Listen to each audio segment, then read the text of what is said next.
Hey, everybody, and welcome to Called Up the Prospects podcast presented by Wonderful Pistachios. I'm Chris Peters of FloHockey, joined as always by Cam Robinson of Elite Prospects. Springtime is here. The Frozen Four is here. We're going to talk about it today. But before we get to it, Cam, how the heck are you this fine day? Everything is happening as always.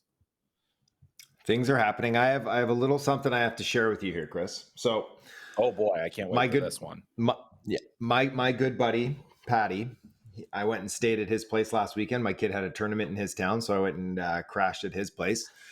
And so, a couple of our friends were hanging out. We're playing some cards late night, and he brings out a big old bag of Wonderful Pistachios, and he did so because he knows how hungry I am during these podcasts, and I'm waiting for my shipment. So he comes out there, and we just demolished that bowl of Wonderful Pistachios in about 5 minutes, and it was a great time.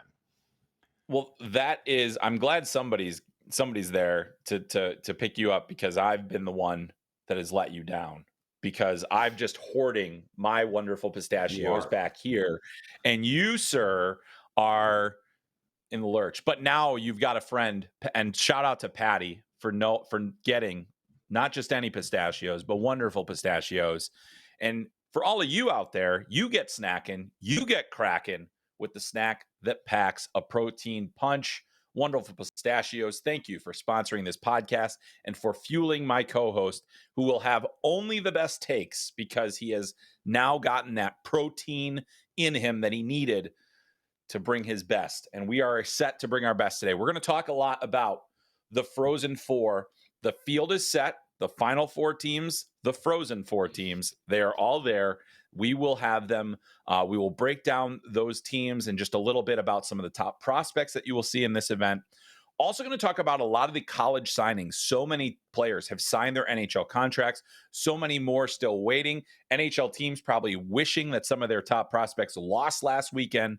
But Cam, we are getting set for what is one of the great events on the hockey calendar. If you are a fan of prospects, if you are a fan of hockey in general, the Frozen Four almost always brings some level of drama, some level of incredible performances. But we have the four teams that are still alive. Penn State, first time. Western Michigan, first time in the Frozen Four. Boston University, they've been there a whole bunch.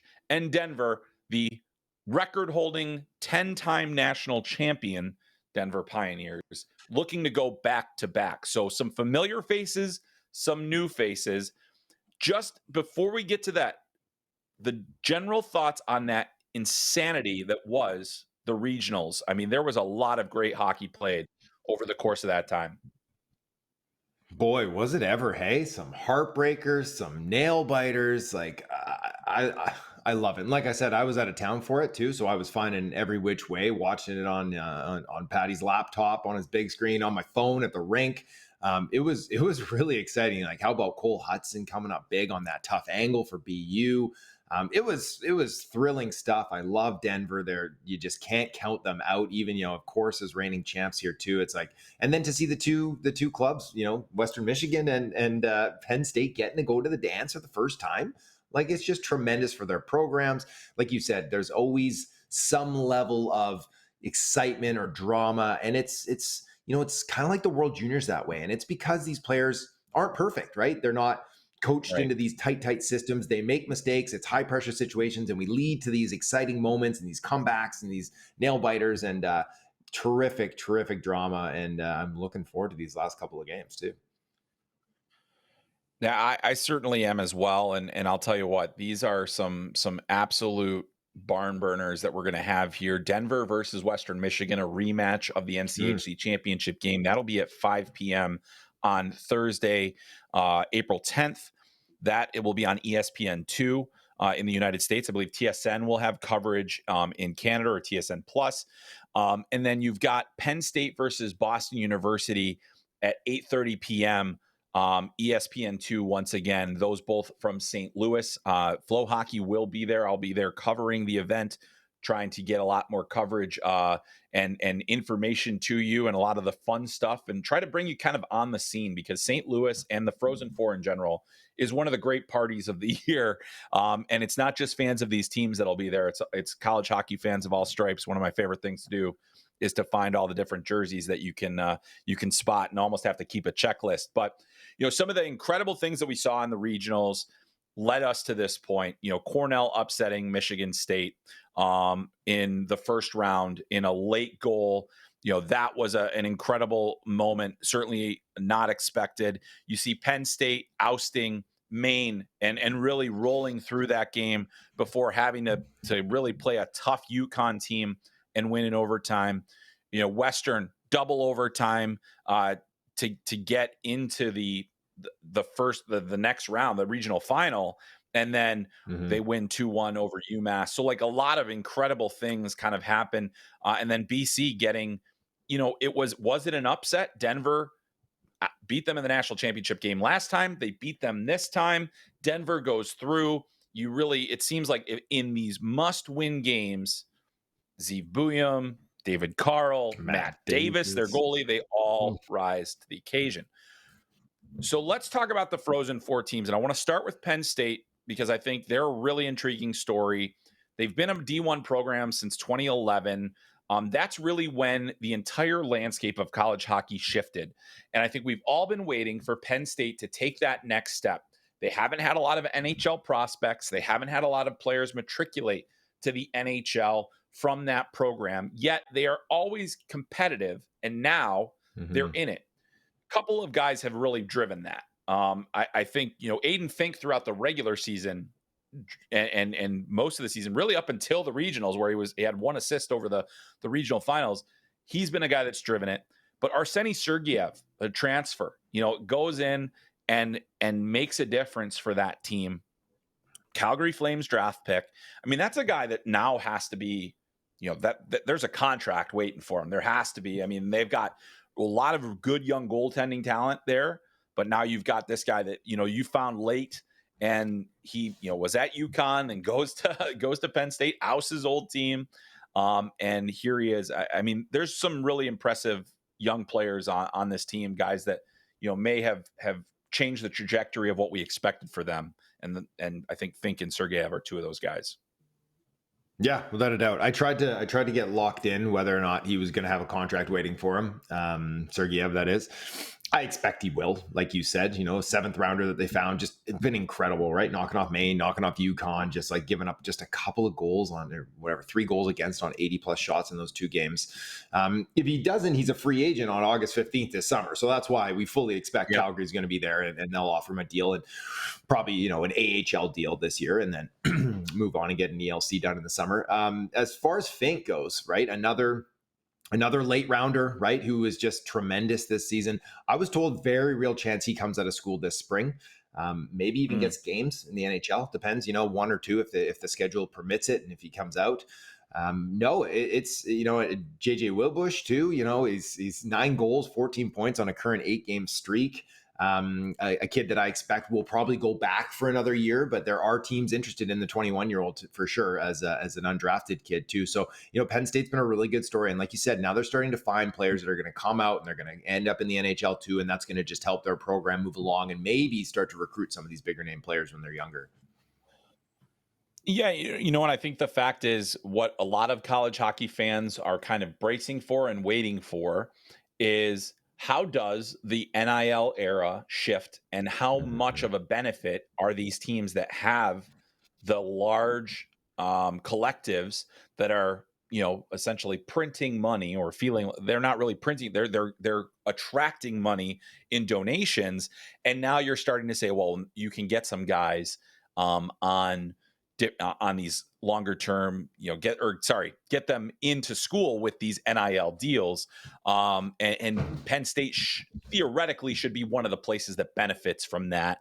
And most Big Ten schools and schools that have Division I football, bowl championship football is really, gonna make a difference. So the interesting thing, the one thing I did want to say before we move off of Penn State and Arseny Sergeyev in particular, do you remember the team that he was drafted from in 2021? Because it's one of my favorite teams in all of junior hockey. And it's no, give it to me. So I'm not gonna. Yeah, this one. So he was drafted out of the North American Hockey League, the Shreveport Mudbugs. Shreveport The Mudbugs. He was drafted 7th round out of there. That season in the North American League had 20 games played, a .936 save percentage. He went to the Tri-City Storm the following season, the USHL. And so he's a junior in college, but as you mentioned, this will be the 4th year post his draft, so he can theoretically become a free agent if he does not sign with Calgary. He's a 6'3" goalie, 192 pounds, out of Yaroslavl. He is 22 years old, so a guy with plenty of development still ahead of him. But you look at a 205th overall pick, and Calgary has had some success with 7th round goaltenders. I think there might be one playing for them right now. That is a great thing to have, and Sergeyev is certainly a guy that I have a lot of time for. You know, you mentioned JJ Webush; he's just scoring at will right now, and all of the clutch goals and all the different ways. Matthew DeMarsico is now gonna never have to buy another beverage in State College for the performances that he has had as well. So, hats off to Guy Gadowski and Penn State. It has been a long road to get here. I think that they have often been, we've been waiting for them to take this step, and they have taken it, and now they have a chance to run with it.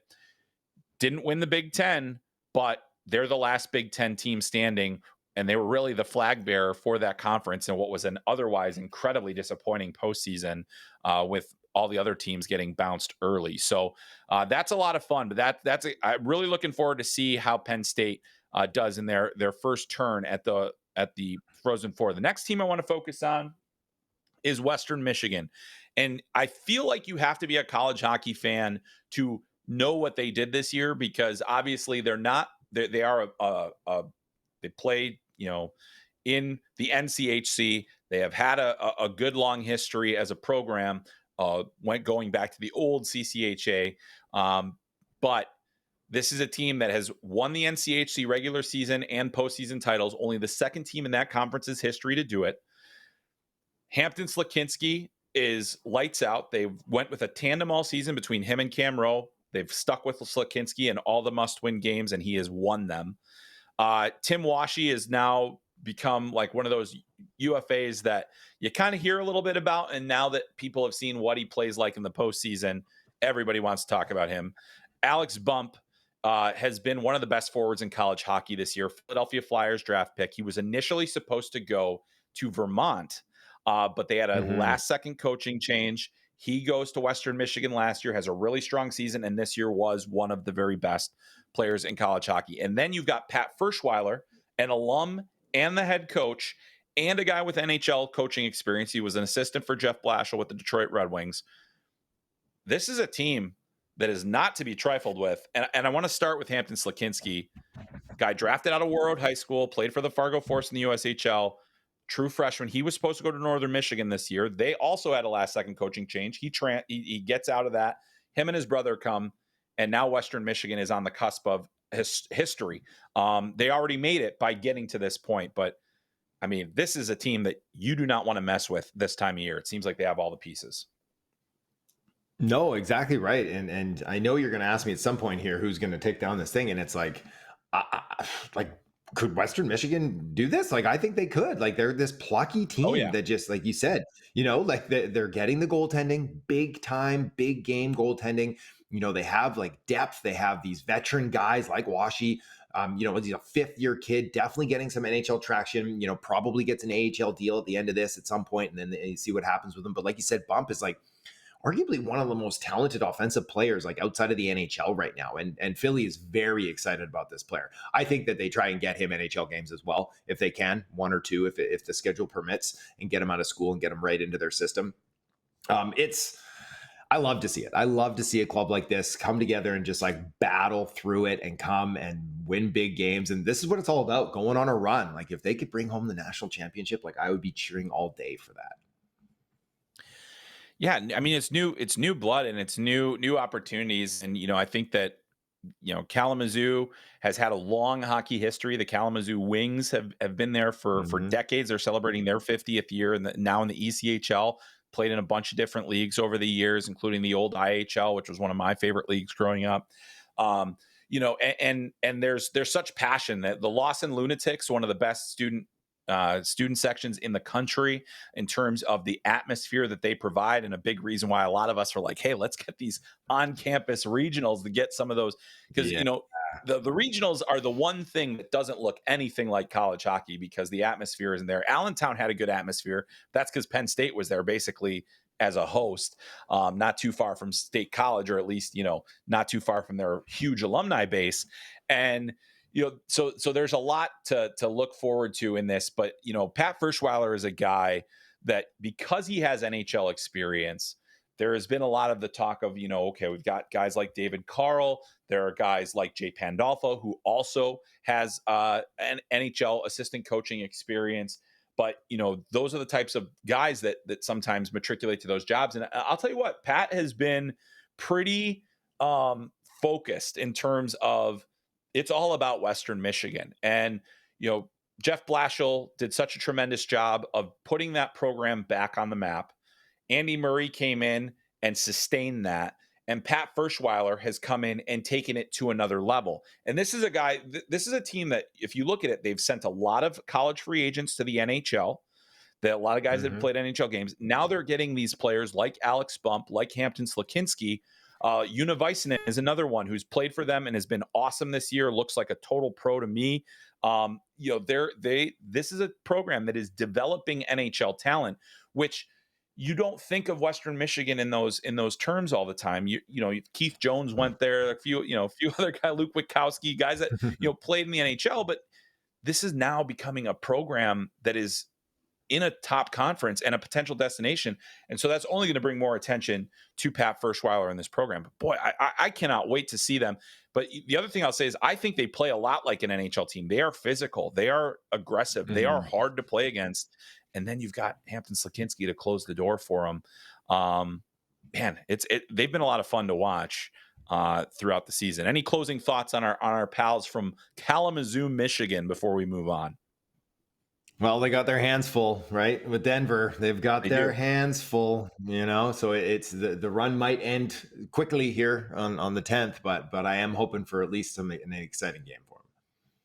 Yeah, no question about it. I mean, it's a rematch of the NCAA championship game. It took them a long couple of overtimes to get there. Alex Bump eventually, is the hero. But that is one of the great matchups that you can ask for at this stage.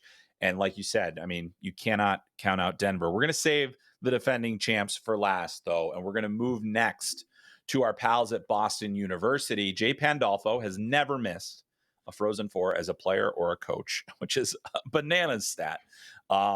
He is, a guy that has had success at a lot of different levels. But BU, I think when they won the Bean Pot, that was kind of, for me, the moment that it felt like they had finally arrived. They had been struggling and scuffling through kind of the season. There was ups and there was downs. They add Mikhail Yegorov, New Jersey Devils draft pick, was playing at Omaha. The poor kid was getting shelled every single game. They bring him in the midway point of the season. First start, he has the penalty that it was a protocol violation. They lose that game to BC. But he plays lights out despite giving up a goal on the first shot. He closes the door the rest of the way and unfortunately couldn't get the goal support.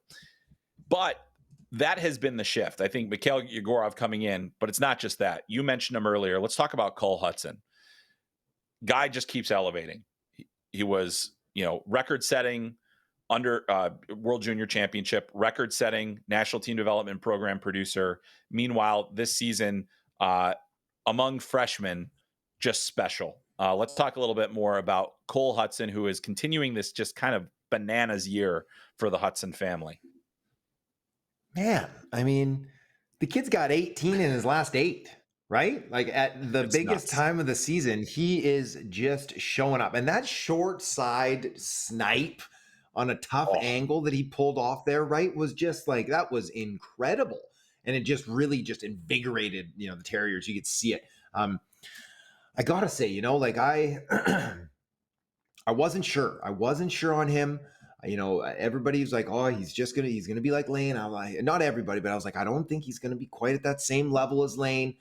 He just continues. He has that fire, whenever you talk to him. Yes. And I was joking with someone just the other day. I was like, I've been around Cole enough now post game that if it wasn't a great game for his team or wasn't a great game for him, like you keep those questions short because he doesn't have any time for you. He's got that competitive fire, but he's got kind of like this dry humor about him too. And when things are going well, and he's a good for a quote in that regard. But like, he told us at the World Juniors too that he's fully motivated to beat Lane. Like he wants to do better than his brother, and that like really drives him outside of just like the normal everyday things. And so I know the size. It's always a question mark, right? But.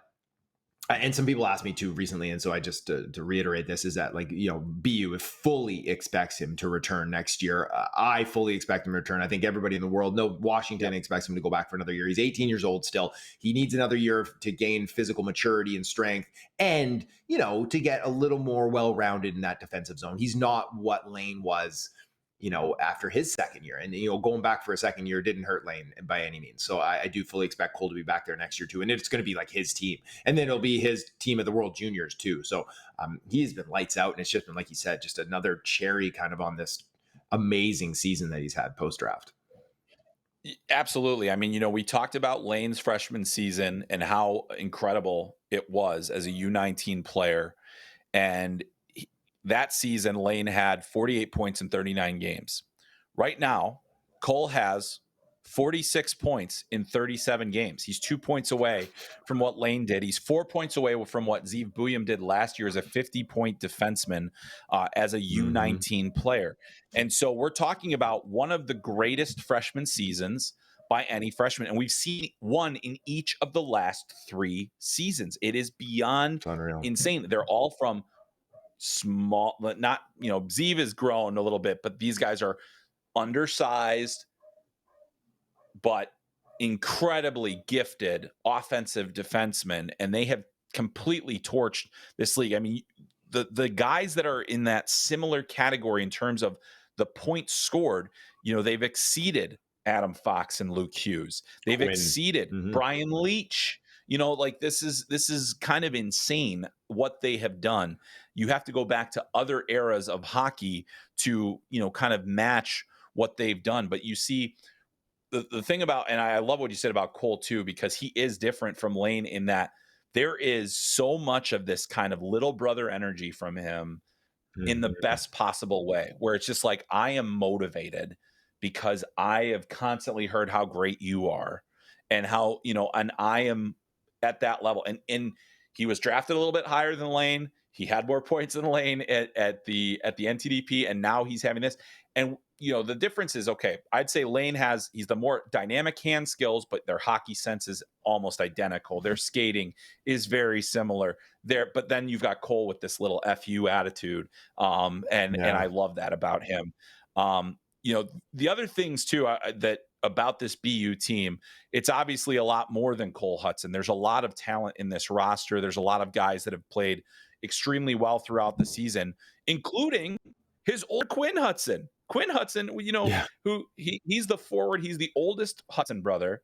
He was a great USHL player for the Muskegon Lumberjacks, but very unheralded. A 5'11" forward that, produced, but was their NHL. Let's talk about him. I had him saved for a little bit, but since we're on this Hudson heater right now, let's keep it with Quinn. Undrafted, but 50 points this season, Cam. I mean, pretty impressive stuff. What are you hearing? Yeah, it's really impressive for sure. And I think, at the beginning of the year, they were kind of like, hopefully he has a good year and he can draw enough NHL interest and maybe he can pull an NHL deal out of it at the end of this. And the way he's played this year, he has not only done that, but like there are, I'm told, a number of teams circling around him. I asked, like, is he looking to stay out east? Is there any, they're wide open. And it sounds like there is a Western Conference team that is kind of at the front of the pack to try to land him.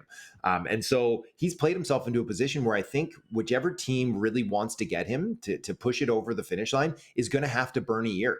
And because of his age, he's a 2-year ELC guy, right? So they're going to have to burn a year, get him in the lineup for a game, burn that year, and then next year he's a 1-year ELC, and then all of a sudden he's looking to negotiate his RFA deal, right? Which is an excellent spot for a player to be in, right? Is that you want to get out of that ELC as quickly as you can, and then you have all sorts of options available to you. But, he led that team in scoring, right? It was Yeah. him and then little brother Cole sitting there, right, with 46, and then another drop, Ryan Green and Yzerman, right? And we go down the list like that too. So yeah, he's definitely one of these free agents that I think basically, as soon as their season's done, whether that's on the 10th or the 12th, is that he will have, several NHL contracts waiting for him. And it's just kind of pick your choice here too. So you're right that it's not just the Hudsons either, though, too, right? Like we obviously mentioned Yzerman, LA Kings, Jack Hughes, they've got Jack Harvey, they got Shane LeChance, they've got Tom Wielander, they got Camille Bednardik, like it's Devin Kaplan, like it goes on and on and on. So it's an interesting team. If you had asked me a couple months ago, like, who's it going to be, which team, BC or BU and the Frozen Four, it's like, well, it's probably going to be BC, but this Boston University team, like they went through it, and they got a little lucky with MSU getting bounced early, and that kind of set the table for them for a bit of an easier route, but not easy by any means. And so they've been here before, and they have some players that know how to win. So definitely not counting this team out either. No, definitely not. And you look, their only loss since February is the hockey semifinal where they lost to UConn in just a kind of a weird game overall. But they outlast Cornell, who I thought was really impressive in the season in the tournament, and then absolutely blew the barn doors off of Ohio State after completely laying an egg in the first period. It was basically flip a switch. And that's where, you look at Jay Pandolfo and you say, wow, what an incredible job he's done at BU. And you wonder, again, any of these guys that have this level of success and consistency of winning are going to get in the conversation. And when you have NHL experience, you're an NHL player, you were a good NHL player, you're a Stanley Cup champion, you are going to get more attention. The question is, you think about the different things that college coaches have to weigh. And if Jay Pandolfo is fine at BU, and he can stay there for the rest of his life, probably, as long as he wants to coach.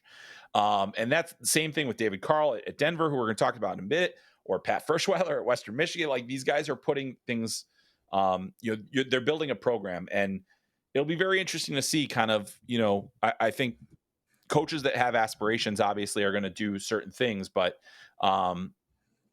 Pandolfo is definitely a guy that I think we'll be talking about a lot more. But BU is a really, really intriguing team. The way that they've played down the stretch here, it'll be BU versus Penn State in that second semifinal.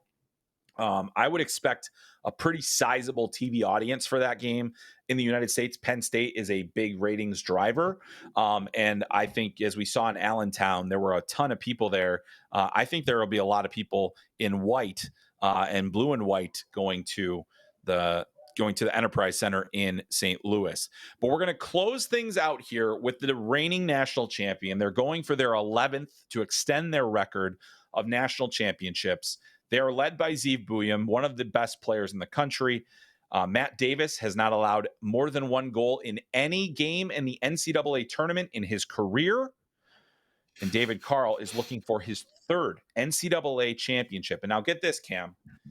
If he wins this one, 2 gold medals, back-to-back gold medals, back-to-back NCAA championships, how are you not throwing the bag at him if you're an NHL team to say, this is a winner, this is a guy that's proven it at multiple levels.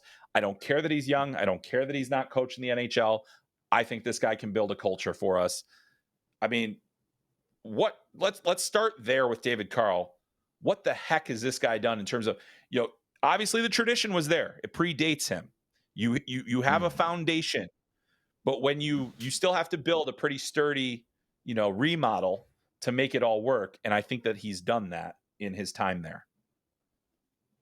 He's done everything in that time. Like, it's his resume is unbelievable. If he goes back to back on the Natty, it's like, you don't just throw the bag at him. If you're an AHL team, you throw a couple bags, right? Like, it's you give him the freight that, some of these former Jack Adams award winners are getting, right? That you give him a 5-year by 5, right? Like, you're throwing that kind of dough at him. And I think that is, and this is, I have no actual insight into him other than I'm told that he is one of the great people in hockey too. I've only got to talk to him through, scrums and stuff. I'd never I'd love to sit down and just pick his brain for a couple hours, but He is so loyal to Denver too, right? And for good reason. They have looked after him too.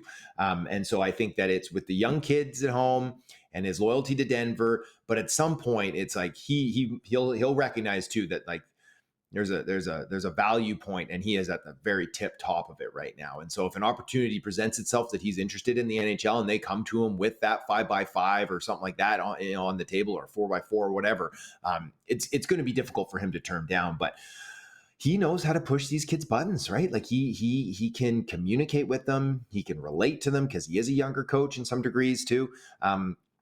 He just gets things done, and it's so very, very impressive. And we talk about that this is Zeb Buium's team, but like Jack Devine, just a tremendous player too, that David Carle has brought the best out of too, right? A fourth-year kid that a lot of Florida fans are really hoping that he signs it on the dotted line too, because he's another one who could walk at the end of this too. But they're littered with NHL prospects, but other than Zeb, no superstars, right? No real top round pick guys that you're looking at. You're like, hey, this is going to be a real star player for us. So they just kind of get it done by committee too, right? And with Matt Davis, they're just unbelievable at this level too. So you have to, when you look at a collection of players like that, you have to look at the coaching staff and be like, they are pulling every ounce of skill and effort out of this group, and that speaks volumes to the type of coaches that they have there and what David Carle's been able to do, and at this level, at the World Junior level, and I assume soon to be at the NHL level too.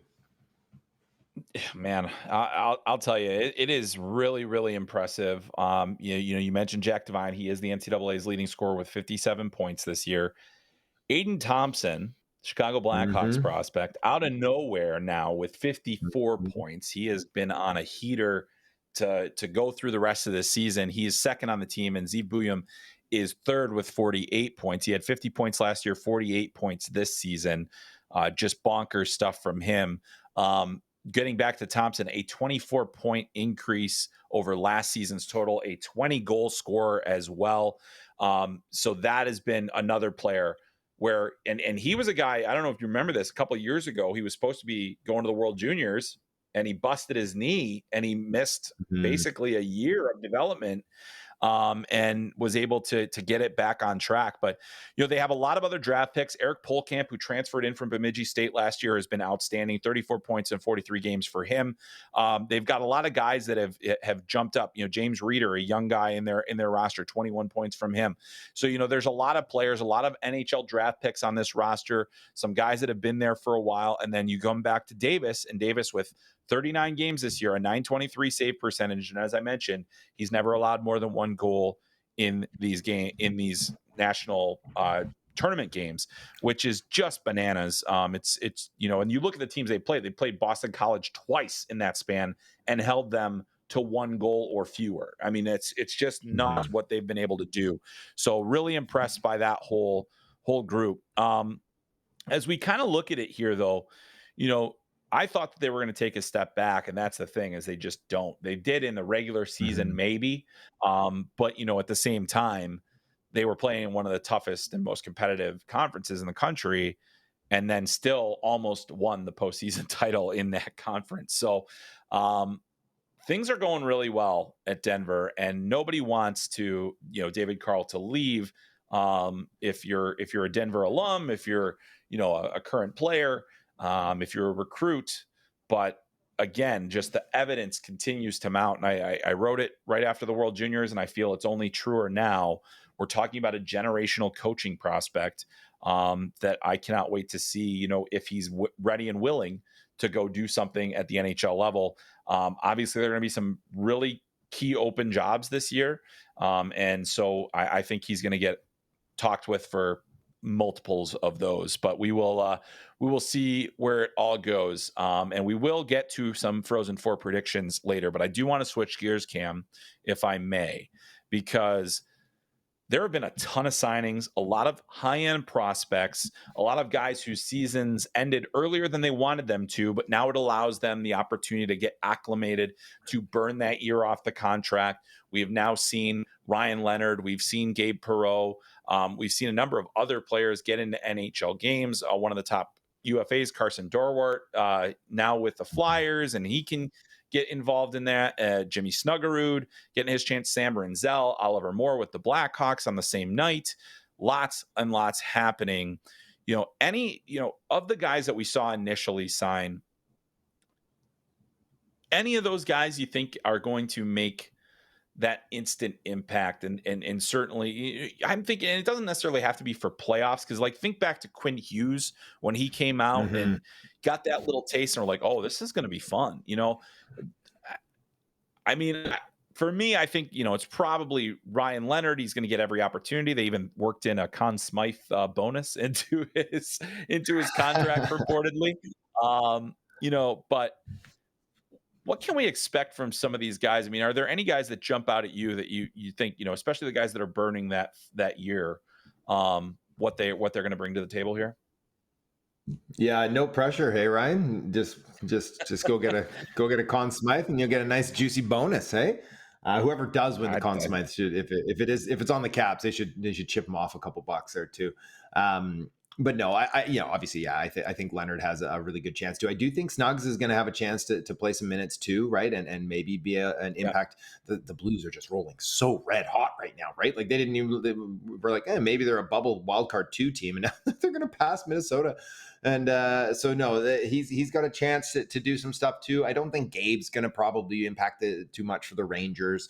More with Chicago. Like it's like we're not expecting too much, but Zeev is coming too. Zeev Buium is coming out of school whenever Denver season ends here, and he's gonna get in an NHL game, 1 or 2, depends on what it's looking like here, as many, and then into the playoffs. And like I'm telling you, I have a feeling that Zeev is going to look good in the NHL right off the hop. And as a defenseman, there's going to be opportunities if he plays well. Like he could play 20 minutes a night down the stretch into the playoffs, I should say. So I'm keeping that spot open for Zeev to potentially come in and make the most impact of any of these players. Yeah, I would tend to agree with you. And I think you look at what Zeev Buium has done. And in that game against Boston College, they targeted him. They went after him, and against Finland and against Canada and against all the top teams that they played at the World Juniors, they targeted him. It doesn't bother him one bit. In fact, he elevates. He played 29 minutes, almost 30 minutes in that game against Boston College, with a trip to the Frozen Four on the line. He played in that 2 overtime NCHC championship game. He played 37 minutes. This is a gamer. This is a guy that is going to make an impact immediately. And we worried for a time. If you think back to the beginning of his draft season, you say, okay, is he going to fill out? Is he going to be strong enough? Is he going to be able to stand up to the abuse that he is going to take? And he does. He does it all the time. And then he also, gave the little salute to the BC bench to wave him goodbye. Oh. And goodbye. And on top of this, I think one of the more underreported stories is that apparently Zeev Buium has completely shifted the goal song in the history of the United States of America, because it was him that came up with Freebird, basically borrowing the idea from his old friend Jacob Fowler, who they just beat again. And I mean, Zeev Buium, what a year for the lad. And now he's going to turn pro. He still has a chance to win another national championship. The NCHC championship game that they lost in double overtime, that was the first major championship game that he has played in and not won. So the odds are back in his favor. He's get back on track here. But he's won. And, I did watch all of Ryan Leonard's first game as well. And I do think that there is impact potential there. We'll see. The question is going to be, I think, for the Capitals, we're rolling. Things are working pretty well. Can we fit him in a regular role that allows him to make an impact? And in that first game, he engaged physically. He was around the puck a good deal. He was not necessarily just deferring. He was, he was carrying it a little bit. He probably, the pace adjustment is going to be there. But I mean, between Leonard and Buium, who we've talked about a lot this year, I mean, I think that we're looking at 2 guys that will be, if not right away, as soon as next season, legitimate contributors and possibly impact players for their respective teams. So it's pretty impressive. And what's also interesting is not so much about the players that have signed. It's the players that haven't signed yet. And I think the one that a lot of people are looking at right now, and I know you wrote about this on Elite Prospects, I know you've been doing some reporting on it. Jacob Fowler from the Boston College Eagles, their goaltender, drafted by the Montreal Canadiens, same year as Trey Augustine. A lot of these guys, highly talented players, hasn't signed yet as we record this on Thursday. Will he? What do we think? What's next for Fowler? Because I'll opine a little bit, but let's talk just about the logistics of where we're at right now. Okay. So earlier in the week, I had one source reach out to me and just say like, hey, like looking like it's trending towards Fowler going back to BC for another year. Checked around a little bit, asked a different person kind of close to the situation, was like, yeah, he's definitely considering it. So I put it out there, nothing confirmed, far from official, but there is some smoke out there that he might return. And I apologize to Habs fandom there that I set the guys on fire a little bit. Pierre LeBrun, he tweeted out a couple days ago, that Habs fans shouldn't be worried. I did some more digging, and as of today, as of Thursday, I feel pretty confident in saying that he will sign, and it will be an ATO, the amateur tryout deal. So he'll go to Laval. He'll play there. He'll play the playoffs there. He'll sign his ELC in the summer, and it'll kick in the 3-year ELC for the beginning of 25-26, which I think is a perfect spot. I think that obviously for him and for the agent and everybody, it's it's super beneficial to sign right away that ELC and burn that year off. But there's also, it's so much more complicated for a goaltender of his caliber, or of any caliber, to turn professional, that you can't really skip steps, right? You can't go from the NCAA to the NHL. Like we've seen goaltenders put up just like historic numbers, Mike Richter awards, Hobie Baker awards, and not be able to transition right. Look at Devin Levi, right? Here we are still a couple of years later, still waiting for him to kind of make his mark at the NHL level. So I think that this is a really great time for Jacob Fowler to be entering into the Habs, professional system. Is that Caden Primo's there? He's an RFA. He saw a lion's share of the starts in the American League. I think the Habs are probably very much interested in having Fowler start, at least 35 games next year in the American League, probably more, with an opportunity to hey, you could win a job and you could be the number 3 and you could even come up and play big games next year. And who knows, right? Who knows that you're that talented? The kid just racked up a .940 save percentage, a career at Boston College. He's put up just tremendous numbers. Yes, number 1 ranked team in the nation. He had a lot of help there too, but he is a big game goaltender too. So I do think this is a really great time. Montreal's just on the cusp of becoming a playoff team. He's going to be kind of that goaltender of the future that's slowly creeping up quickly here too. So he's going to mesh really, really well with the young core that they have. And, with Demidov coming and David Reinbacher's, hopefully coming back from injury too. And so there's a lot of really interesting pieces coming up, not to mention the young players that they already have on that team. So I think this is going to be really good for him personally and professionally. And I think it's going to be really great for the Habs to develop him and take their time a little bit. They don't need to rush him into NHL games. And so, yes, I do expect he will sign that ATO. Laval is on a long Western road trip. I think they get back into town next week. It's the 9th or the 10th or something like that. They finish their road trip. So we might see him sign a little bit earlier, but I don't expect we're going to see him getting AHL games until they are back on the east side. Yeah, and Laval has been one of the best teams in the AHL. They are, as of right now, they have the best record in the league, and they're atop the FloHockey power rankings as well. They do return back east. They're not home until April 16th, when they'll play Belleville in a series. That's a Wednesday. They're back east the next week, when they play Rochester and Syracuse in New York. So there's a lot kind of to figure out. And the thing that I wanted to opine on is also along the same lines of what you said. You're exactly right. You can't skip steps. And the other thing is that is it really beneficial to burn the year on a goalie if you're the NHL team? And the answer is no. There's no need to do it. Obviously the player wants to do it because it gets them closer to that RFA deal. But I think in this particular instance, it just makes all the sense in the world to say, no, we're not going to do that. We're going to go by the book here. And you think about, I've been watching a lot of the goalies in the AHL. And once you get there, the game is tougher. There are a lot of things. You look at Yaroslav Askarov, you look at Jesper Wallstedt, you look at Sebastian Kosa. Gradual process. Guys that were drafted in the first round, guys that needed the reps. And really, I think the only number one goalie in the NHL that didn't spend significant time, and by significant, I mean upwards of 30 games in the AHL, was Sergei Bobrovsky. Beyond that, pretty much everyone else has played in the AHL, and you have to do it. The question is, for a player like Jacob Fowler, is do you go do that now and start that kind of clock a little bit in terms of your development, your pro development, or do you stay in school? And the crazy part is, on entry-level contracts, you make a set amount at the AHL level. It's good money. But with NIL, you can potentially make more by staying in school. That's the real calculus here. And so with that in mind, Mike McMahon has reported that Trey Augustine is staying at Michigan State. He's going to come back for school.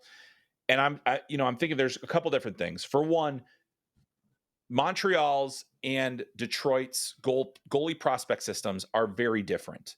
Laval has been winning with Caden Primo, who everybody thought, would probably be in the NHL, as at worst as a backup by now.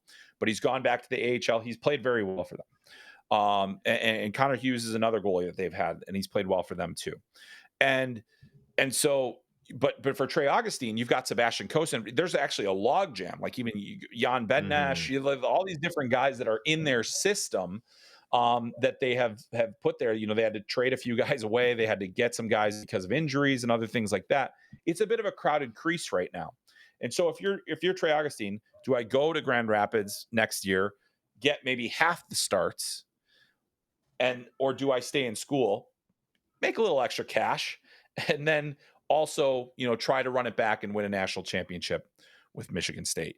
I mean, their goal, and that's the thing. There are two very different situations that those players are getting into, and that's why it's not all one size fits all. But these are the two of the very best young goalies in the game today, and it'll be interesting to watch how Augustine's path and Fowler's path deviate from this point forward, because they've largely played on the same track. And now it's a little different. So we'll see exactly what happens, but fascinating. A couple other guys that I did want to talk about too, Cam. Ike Howard, we still haven't seen movement on that front.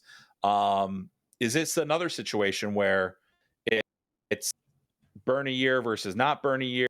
Does he fit right now? Is he ready? All of these different things that you kind of have to talk about. He is in his third year of college hockey. He played 1 year at Minnesota Duluth, last 2 at Michigan State. What's the latest we're thinking here about Ike Howard?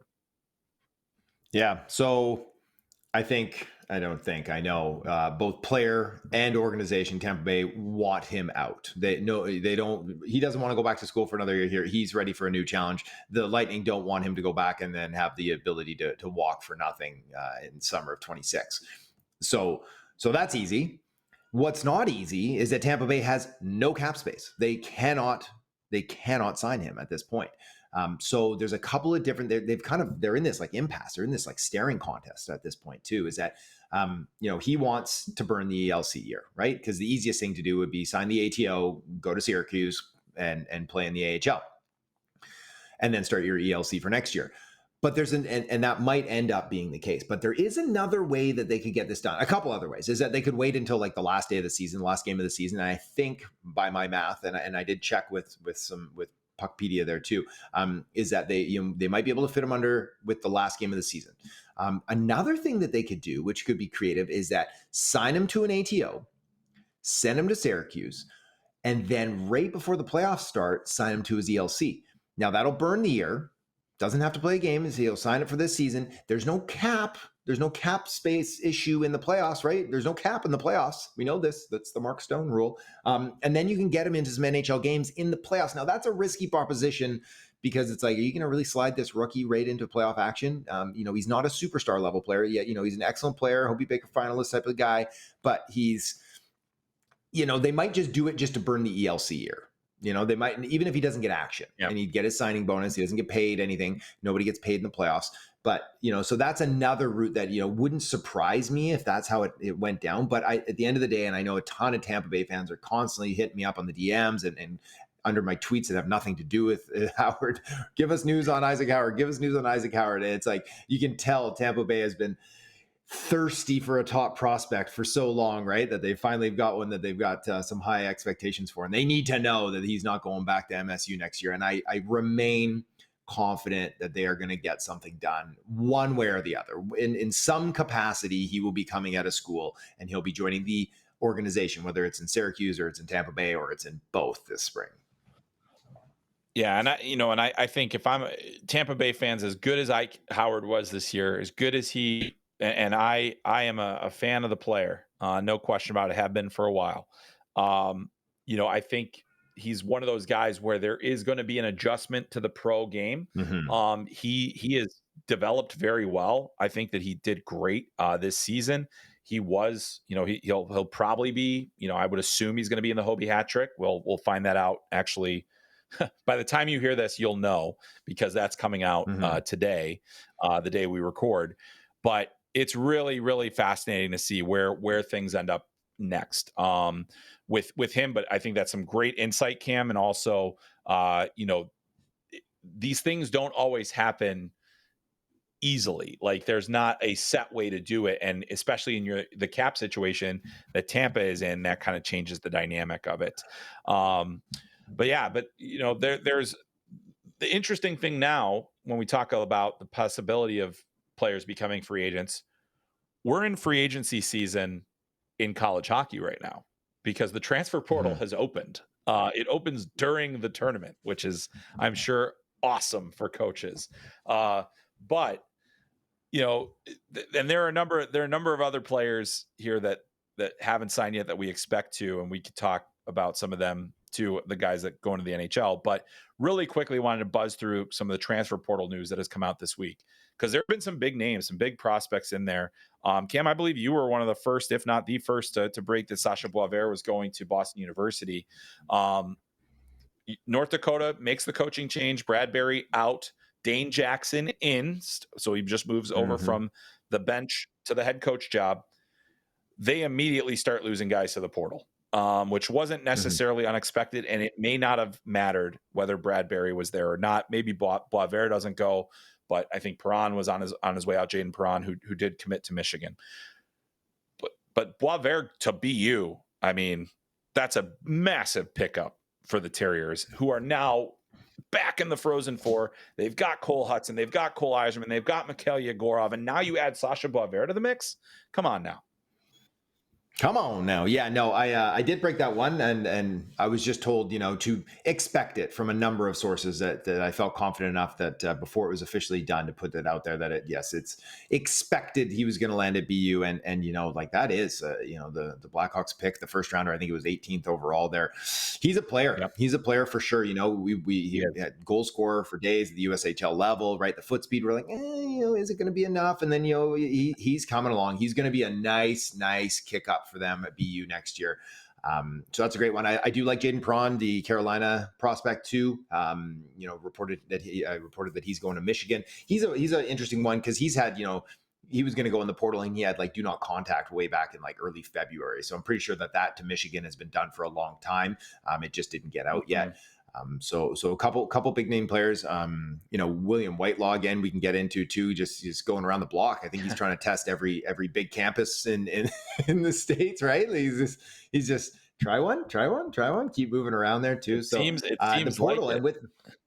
And with the NIL money now, it's like players are so much more interested in jumping in the portal. What can I get over here? What can I get over there? What kind of opportunities can I get? What kind of coaching staff can I get? So it's allowed this freedom and this fluidity to occur, which is great for us on our side of things. But also we will see the rich probably get richer as it goes like that. Yeah, you're right. And I mean, I think that some of these other schools, because what else is happening is we're seeing this shift of mid-major players going into bigger programs. Trevor Hoskin, who was drafted in the 4th round by Calgary, he was the rookie of the year in the Atlantic Hockey America this year. played at Niagara. I have huge respect. There are a lot of guys out there that would have, I got drafted. I'm going to decommit. I'm going to go somewhere else. I'm going to go to a bigger program. He didn't. He stayed with Niagara. He had a great season. He did enter the transfer portal. He's going to Merrimack in the Hockey East. So it's a chance for that. So that's not necessarily the rich getting richer. That's a program that's getting a pretty significant impact player out of the portal that can help them pretty quickly. But then you look at, Matt Godowski, who is a Hobie top 10, played at Army this year. It is very rare to see players leave West Point for opportunities, but this is a player that now has NHL aspirations. This is the stat, I think, of his season. He was involved as a defenseman. He was involved in 40% of his team's goals by either scoring one himself. He had 16 this season, or via assist. He had 42 points this season. They scored 105 goals this year. So this is a player that, he's big. His dad is the head coach at Penn State. Maybe that's the natural fit. But guys like him, Connor Bentley, who versus Boston College, he sure put a scare into the Eagles. For Bentley, had 11 shutouts this year. He's in the portal. Matteo Giampa from Canisius is in the portal. So players like that. So it is this chance for these players that maybe weren't recruited by the big schools, but played and proved it in college hockey, and now they can move up. But yeah, you mentioned William Whitelaw. He's now played at Wisconsin, Michigan, and the latest reporting on him is that he's going to Western Michigan next year. So they're, all over the map there for players like that. A couple of other things, players returning from the OHL, guys that went to the OHL last year that are now in the transfer portal to return to college hockey. Noah Powell, Christian Humphreys. Powell's a Flyers prospect. Christian Humphreys was at the University of Michigan before going to the OHL. So there's a lot of movement happening right there in the player movement. But interesting I just on realized Humphreys. before go ahead, please. I was just going to say, interesting on Christian Humphreys is that, he's really, really good in Kitchener. And as of last week, told him he was coming back. He said he was coming back next year. And then all of a sudden he's in the portal. So really interesting to see that. He still could. Absolutely. Yeah. But it is interesting to see, obviously, the thing about Christian Humphreys too. Yeah, exactly. The thing about him, drafted super late, 7th round, 215th overall by Colorado. Not a guy that since he was drafted out of the college path, they still have that timeline. They still have that 4-year timeline, as far as I know. I don't think that him going to the OHL changes that, where they have to sign him in 2 years now. But yeah, and if he goes back to Kitchener, not a problem. Go back to Kitchener, and you still got another year of development. And then if you want to go back to college hockey, you still have 3 years of eligibility left. It's it's kind of an incredible this whole and that's a player. And he's found his game with Kitchener. He's found the way that he needs to play in Kitchener. That's a great thing for him. It was not working at Michigan, and that's what we have now. We have this free flow. It is going to be frustrating for coaches. It is going to be frustrating for fans, this player movement. However, the players that the people that have the most impact are the players, and they have to do what's right for them. And in some cases, it'll be right. In some cases, it'll be not correct. But all in all, this is the world we live in now. Get used to it or get angry. So that's kind of all. That's all you can do. But anyway, I did forget too. There was one other guy that I wanted to talk about NHL signings and NHL contracts, and that's Tom Wielander from Boston University, still playing. So we didn't mention him, but that's another guy where it's where's that going to go? Obviously, his draft right owned by the team in your backyard in the Vancouver Canucks. What are we thinking about Wielander? Is he coming out after this season? And is this going to be another situation where the Canucks are possibly going to have to burn, or what are we doing here? I think that there is a couple of things that are open to him right now. I reported a week, 10 days ago or whatever, that negotiations had fired up and had kicked up, and that, there were some hiccups on performance bonuses, which has always confused me a little bit with rookie bonuses, because it's if the player hits them, you're happy to pay him, right? If he hits those bonuses, you're happy to pay him. So why are we haggling on them? And the reason that we're haggling on them is to be we're not going to sign you to an ELC. We're going to get you that ATO. and then we'll give you your Schedule A bonuses. And if the player's really pushing, like, no, I want to burn that, well, then maybe you only get Schedule B bonuses, and maybe we'll burn your year that way. So I have heard that, negotiations with Wielander's camp and with the Canucks, I'm not going to say they're contentious or anything like that. I just think that it hasn't been super smooth. It hasn't been Vancouver being like, what do you want? We'll give it to you. And obviously the timeline to get him into a Canucks game, like the Canucks are cooked now, they're not making the playoffs, but he's playing on the 10th, and then he's hopefully playing on the 12th. And I think the Canucks play it's like the 10th, 12th, 14th, and their season's done or something like that. So there's very limited time to get him into the NHL lineup. If I'm betting, and I'm often betting, is that he will end up signing that ATO, getting his Schedule A bonuses, going down to Abbotsford, and they've been cooking down the stretch, getting some AHL time. I think that's what's best for him anyways. Sign the ELC in the summer, kick that off in 25, 26, but probably play all next year in Abbotsford anyways, right? He's probably needs that year. And like Manny Malhotra and the Sedin twins, they have been doing a phenomenal job in Abbotsford this year. You look at the team that they have down there has been playing very, very well, but every time the Canucks are running into injury troubles or sickness or whatever, they're bringing up players, and Atu Ratu looks like a player, right? They're getting contributions from like Linus Karlsson.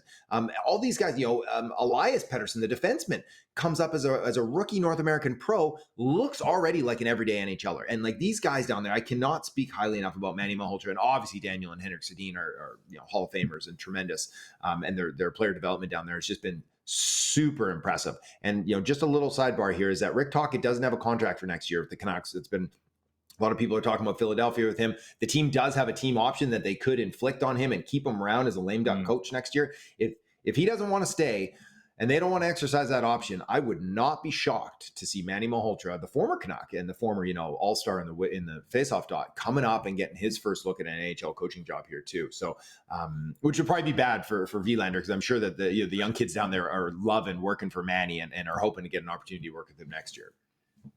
Yeah. The Abbotsford Canucks are cooking right now in the AHL. They just clinched a playoff spot in the very tough Pacific Division, but they are currently on an 11-game heater.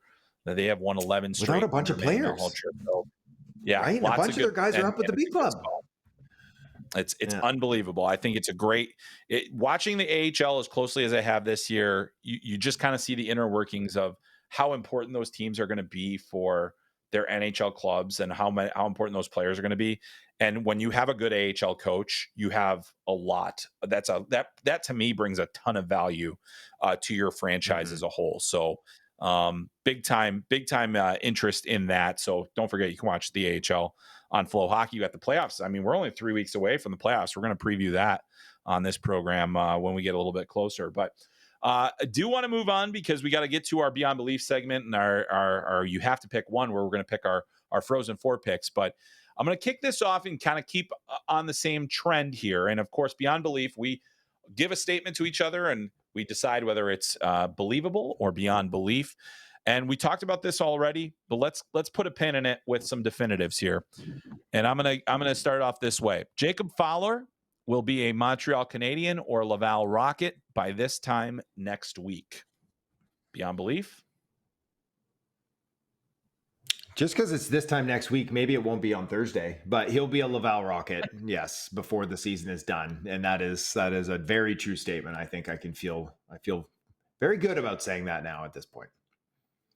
Yeah, and I think the only thing that's interesting is this is a team that has legitimate Calder Cup aspirations with Laval. If you go back to when Hamilton was their affiliate, Carey Price had a significant hand in that team winning a Calder Cup.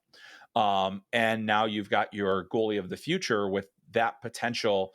The question is, you've ridden these other guys all year to great success. How many games are you giving the young guy? And the fact of the matter is, what's most important for the NHL club? That's typically what will win out, as opposed to competing. Yeah. What makes it, and that's not to say that Jacob Fowler doesn't help you. He does, I think. Right. So it'll be interesting to see. But it is getting to that time where hopefully he can get a couple of games here in the regular season. But I agree. I think that statement is true. So I now kick it back over to you for a fun one. Every league except for the National League is a developmental league, right? That's how it goes. That's right. Yeah. Okay. For you, Ryan Leonard scores his first NHL goal before Ovi breaks Wayner's record. That's a tricky one. You got to look at a little Nostradamus on this one. It is because, obviously they got to have, Leonard's got to keep stay in the lineup. I think he will. I don't think that's going to be a problem. He got close. He got one look on a rebound in that game where the puck was just out of his reach. Ovi's got to go 3 goals to break it. He's a hat trick away from breaking it. I have that sense that he's going to do it. So will Ryan Leonard score before Ovi's breaks Gretzky's record? I say yes, he does. However, I do like this. Ovi being a hat trick away scares the heck out of me about that prediction because like they are going to be going. He is getting the puck so much. Ryan Leonard might, if he's ever out there with him, he's like, I can't shoot. I got to pass it to Ovi. Exactly. Like I think we're going to see a lot of pucks directed his way. So I don't feel real confident about it, but I just have a belief in Ryan Leonard's ability to score that if nothing else, he might even do it the same game that Ovi does it. So, but boy, it's been again, Cam, like it is crazy to think that Ovechkin, I think he's 2 games shy of where Gretzky hit 894. And it's insane to me that not only is he on the cusp of breaking it, but breaking it in almost as many games. Now my only question is, will he get 1,000? Will he stick around for 1,000 goals? No, that'd be fun. That'd be fun. Yeah. I'm going to say it's beyond belief just because the Russian machine never breaks. And he's going to rip a trick like next game here. Was that Friday, Saturday, whatever they play next? And like you said, it's like if anybody shoots when he's on the ice, like they're gonna be picking up the dinner tab that night, right? They're gonna be buying Subway and hot Cheetos for the plane trip for him, right? Like they're gonna be on the hook. So no, I think Ovi's going to break it and I'm going to be a bit of a wet blanket. It was that Wayner ended up with that many goals in that many games, but he actually scored his 894 or whatever 10 games earlier because I was stat hawking that one myself, being like, could Ovi actually do it in fewer games, not just in total games that Wayner played, but he needed to do it like 10 games ago to actually break it in as many games that 99. So it's still cool. It's still cool. Wet blankets, facts are not wet blankets. Facts are facts, and that is a good note. That is a good note, and bad on me for bad research. But let's keep the history making train going here because something bananas is going on in the WHL. We've talked about it every week for the last several. Yet we're now into the postseason, and given where we're at with Gavin McKenna, I'll let you spout the stats. But this is me saying to you, my friend, Gavin McKenna will threaten the WHL's single postseason scoring record of 54 points set by Dale Durkach back in the 1984-85 playoffs. So, Gavin McKenna, where are we at now? Is it possible? Can he get 54 in a postseason? There's a lot of things you have to consider when thinking about 54 in one postseason, including does Medicine Hat play enough games, get all the way there, all those things. What do you got, Cam? The Tigers are good enough. They are a legitimate threat to come out of the Western Hockey League this year and get to the Mem Cup. So I think that the team is good enough that he can play enough games. He is good enough to get that many points. So before I answer, he has 15 points in 4 playoff games so far. So on a per game rate, we're looking just fine. But let's extrapolate just for a second here, right? So about a month ago, he was suspended 3 games for that slash, right? That retaliatory slash, the hilarious that, he was just fed up and he broke his stick over the guy.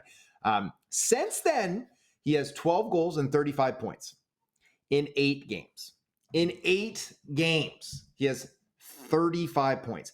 But he's also riding a 44-game point streak to the tune of 115 points. Like these are just jaw-dropping numbers, astronomical figures. Like I can't even really, I have a hard time wrapping my brain around it. So yes, that is a true statement. He has the potential to threaten that all-time playoff mark of 54 points. And they might not even have to go to the league championship game for him to do it if he keeps this going at this rate, right? They're up 3-1 in their series I believe. With that overtime win last night, they're up 3-1. Right. So they're You're looking good to cruise into the second round. Oh boy. And as a draft -1 to boot, right? Like he is going to break all sorts of draft -1 playoff records before he even gets around 54. So it's a true statement for me. I love it. One other note just about WHL playoff scoring. Tyson Jugnoff, who was at the University of Wisconsin at a point and then went to the WHL, as a defenseman, has 12 points in 4 games right now in the WHL playoffs for the Portland Winterhawks. I'm like, what is happening here? What do they put in the water for these things? But that's as a defenseman. And he's older, he's 20s. It's a different story, but it's still funny. But yes, I'm with you, bud. I think Gavin McKenna, he's a cartoon character right now in terms of the numbers that he's putting up. He's a video game guy. It's not real. It doesn't seem real, yet it is. And I think it's absolutely within the realm of possibility. And I wouldn't be shocked if he doesn't get to 54 raw points, if his point per game rate is at a similar level. And we're talking about the 1980s in Western Canada. I mean, like, what are we even, like, how is that even possible to be thinking about that? Right. But yet here we are. All right, let's close out this segment, my friend. Okay. We will see an underdog take down the national championship this year, the Natty. And I think that we can be fair in that Denver and BU would be considered our favorites. So it's, and I know ranked, Western Michigan though, and Penn State being the underdogs. Is that fair? Is it fair to call them underdogs? Because maybe it's not even fair to do that. Interesting. Like, it's a great question. I mean, I think Penn State is they're one team that didn't win their conference. You go back to the start of their season, and that is a team that is absolute, like, they were in the gutter of the Big Ten. Like, they were struggling to win. They were losing non-conference games. Like, there were a lot of problems with that team. They turned it around in the second half of the season. I do think they're an underdog. By ranking, Denver is 9th, but come on, it's Denver. There's no way we're calling them an underdog. BU, Blue Blood, Beanpot champion, Western, maybe an underdog by external standards. By this season standards, not. But I'm going to say it's beyond belief, because I do think that we are looking at, the teams with the experience. Basically, Western, I think whoever comes out of that Western Denver game is our national champion. Nice. And I think Denver, is going to be able to. I just think that those two teams they're complete. They're complete teams. Whereas BU, they're very good defensively. Outside, there is still a little bit of, like, I'm not quite sure I'm there yet, even though I think I like Yegorov. And then on Penn State side, I worry about the lack of experience. I worry about the guys that what happens once they're on that stage. We don't know. There's so much unknown to it. But I do think, to me, Denver this time of year, the way that they're playing, the way that they are winning games, it scares the heck out of me if I'm any one of those other 3 teams that are going to St. Louis. And they've also got the experience on top of it. So to me, I think it's beyond belief that we'll see an underdog win. But at the same time, I am going to really enjoy it, because this is college hockey. Anything is possible. We saw Cornell beat Michigan State. We saw BC not make it to this stage as the number 1 overall seed. We've seen Penn State win some of these crazy games with insane goals, ousting Michigan and ousting the teams they ousted in the Frozen Four. Man, I cannot wait. I absolutely love this event, and I think we'll see a familiar champion, which I guess that's where we're going next. And I kind of well, here it is. Let's go to it. Let's do it. So in our you have to pick one segment, usually you have to pick between one or the other. This time there's 4 teams. We're going to pick one of them to win the national championship. Cam Robinson, I allow you to start. Please, sir. Who is winning the Natty? See, but I already know your pick, and it's going to be so boring if we both say Denver. But I will say that my money will be going on Denver, but give me Western Michigan. Give it to me. I want it. That's what I'm going for here. So I'll say it just to add a little salt into this too, is that my money will probably end up on that Pioneer bet, but Western Michigan, I will definitely be rooting for them. Well, Well, here's why I'm picking Denver, and it's not because of all the stuff I just said. It's because of this. I picked against them every single round last year. Every single round I Oh, picked against them. I was like, it's over. It's, they're not going to do it. And yet they did it. And every time they do it. And I was thinking back to a couple of years ago picking against, just I can't pick against David Carle anymore. I can't pick against Matt Davis. I mean, well, hold on a let's think sec. back though. You're going to get a Go ahead. text. You're going to get a text from David Carle, and he's going to tell you, bet against us. What are you doing? We got a good thing Yeah, rolling here, Chris. Don't start betting exactly. on them now. Now they're going to lose. Now Well, Western Michigan, my pick's going to win. Yeah, this is another. I mean, there's another theory to this too, because I'm going to be in St. Louis, and one of my old beer league teammates is the equipment manager for Denver, my buddy Nick Meldrum. Nice. And every time we end up in the same building together, he seems to win a championship, including our beer league championship, by the way.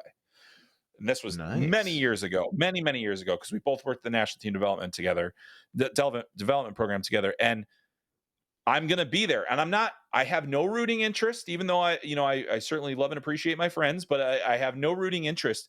And yet every time I'm in that building, Denver seems, so as it happened in Chicago when Jim Montgomery was the coach, It happened a couple other times. It happened at the World Juniors because Nick was the equipment manager for the World Junior team. This is where we're at. It's just science. It's science, Cam. I can't help it. It's foretold. Yeah. It's foretold. I like it. Well, that's all right. I'd be all right with that too. Yeah. Yeah. So I can't wait. I think that Denver Western Michigan game to me is the de facto national championship game. And if those two teams beat the heck out of each other, it does open the door for whoever wins that other final. But that'll be next Thursday, April 10th. And we will have more coverage. We won't be covering the Frozen Four next week because it'll be happening. So it wouldn't make much sense for us to do that on the podcast. But we hope that this preview allows you to have an understanding of where things are. We'll get back to more NHL draft coverage. We'll get back to AHL coverage as well because their postseason is starting. But Cam, what do we got? What should we be looking for on elite prospects in these next couple of weeks here, my friend? Yeah, so just released an article on all the, a lot of stuff we touched on here on the college free agents and the draft picks and what they're going to do. So that's up right now. It's on Lock 2, so you don't need a premium account. I say it every week. Go get that app, people. Go get the app, download it. We got lots of good stuff. We got our scouting meetings coming up next weekend. It's on my home screen and made the number one screen, right? Like that's a rare. Yeah, we've got our scouting meetings coming up. We've been just pumping out those. It's going to be a lot of fun. We'll start to look at U18 coverage. Myself and Sean Shapiro, we're going to be down there. You're going to be down there. It's going to be a lot of this is the fun stuff. We're getting into it. The push to LA. I hope you're going to make the trip out there too. We can maybe go to Disneyland together or something. Leave the kids at home. Take a couple spins. But yeah, how about you? What you got cooking? Well, yeah, I think that the idea of a podcast trip to Disneyland is getting me a little bit excited now. All of a sudden, out of nowhere. The idea of also making our children jealous of these grown men getting to enjoy, the rides and everything. So I'll be heading down to St. Louis for the Frozen Four. Really excited to do that. We're going to have a lot more coverage of college hockey. We've got the college hockey free agent tracker that is still updating daily as they come in. Both NHL and AHL signed players are on that, and it gets updated. So make sure you check that out on FloHockey.tv. We have FloHockey Cam for our American subscribers. Sorry to those of you like Cam in Canada, but we have the SHL semifinals and finals every single game with English commentary. Axel Sandin Pelika is in the semifinals, and Michael Brandt-Nygård is in there. Theo Lindstein is in there. If you are a nostalgic for Jacob Silfverberg, he's in there. So there's a lot of different things to watch. You can watch every single game. That starts on Friday of this week. So as you're listening to the podcast, also getting ready for that playoff push. The AHL Calder Cup playoffs are on the way, as are the ECHL Kelly Cup playoffs and all of our junior playoffs, some of which have already begun. So make sure you are subscribed to FloHockey for all of that, because there is a lot of great hockey being played right now and critical hockey being played. So make sure you are logged in, signed up, and everything like that. And also make sure you're checking out this podcast. You're downloading it on your podcast app of choice. You're watching us on YouTube, on FloHockey's YouTube page. You're watching our clips across social media as well at FloHockey. Also catch some of those on Elite Prospects as well, and our own personal feeds. But Cam, man, it just does not get better than this. I'm so glad that we are able to talk about the most fun time of the year in hockey. And hey, man, I think we're gonna have to do this again. I don't know, maybe next week. We'll try it again next time and see what we can do with it. But Cam, thanks a lot. I want to say a special thanks to Ever as well, our producer, who has been spinning the ones and twos. And also a huge thanks to Wonderful Pistachios, our presenting sponsor. Pistachios are known for their protein power, fiber, better for you unsaturated fats for a combination that may help keep you feeling fuller longer. And as Cam can attest from his snack time with his pals out at the hockey tournaments, they are going to be a delicious treat on top of all of that. So, Cam, thanks a lot, man. It's always a pleasure. Great to get your insights, your expertise, and your reporting. And certainly, hey, let's go have some more fun out there. We got a lot coming up, a lot of under 18 talk and other things on the way. But that's it for this week's show. So we will kindly say, see you later, everybody. For Cam Robinson, I'm Chris Peters. This is Called Up, the Prospects podcast presented by Wonderful Pistachios, and we will see you next time.